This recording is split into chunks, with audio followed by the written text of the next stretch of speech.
October থেকে এখন পর্যন্ত ইসরায়েল ৫৯০ বারেরও বেশি যুদ্ধবিরতির লঙ্ঘন করেছে এবং ৩৬০-এরও বেশি ফিলিস্তিনিকে হত্যা করেছে।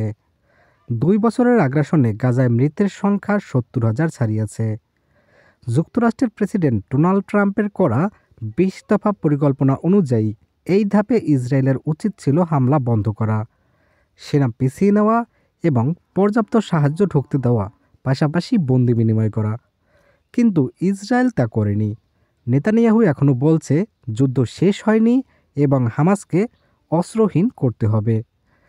ইসরায়েল সেনা কিছুটা পিছিয়েছে, কিন্তু হলুদ লাইন নামের সীমানা প্রতিদিন আরও ভেতরে ঠেলে দিচ্ছে বলে অভিযোগ হামাসের।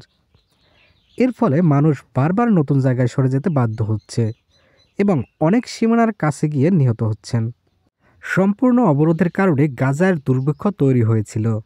যুদ্ধবিরতির পর কিছু সাহায্য প্রবেশ করেছে, কিন্তু প্রয়োজনের তুলনায় তা খুবই কম। যেসব পণ্য ঢুকেছে তার বেশিরভাগই বাণিজ্যিক, মানবিক নয়। বর্তমানে ৯,৩০০-এরও বেশি শিশু তীব্র অপুষ্টিতে ভুগছে। ইসরায়েল আগেও একতরফাভাবে যুদ্ধবিরতি ভেঙেছে। নেতানিয়াহুর রাজনৈতিক অবস্থানও খুব দুর্বল, তাই তিনি যুক্তরাষ্ট্রের উপর নির্ভরশীল। ট্রাম্পের চাপ তিনি নিজের সরকারের ডানপন্থী অংশকে বোঝানোর জন্য ব্যবহার করতে পারেন।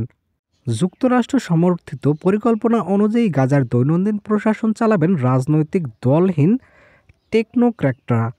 তাদের তদারকি করবেন আন্তর্জাতিক বোর্ড অব পিস। নিরাপত্তার দায়িত্বে থাকবে আন্তর্জাতিক বাহিনী। কিন্তু হামাস ও অন্যান্য ফিলিস্তিনি দল এই পরিকল্পনা প্রত্যাখ্যান করেছে। শেষ পর্যন্ত চুক্তি সই হওয়ার সম্ভাবনা কতটা তা এখনও অনিশ্চিত। গাজায় মৃত্যুর সংখ্যা বাড়ছে।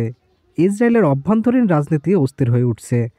বিশেষজ্ঞদের মতে নেতানিয়াহুর রাজনৈতিক স্বার্থ, ট্রাম্পের অভিজ্ঞতার অভাব এবং সব মিলিয়ে কিছুই নিশ্চিতভাবে বলা যাচ্ছে না।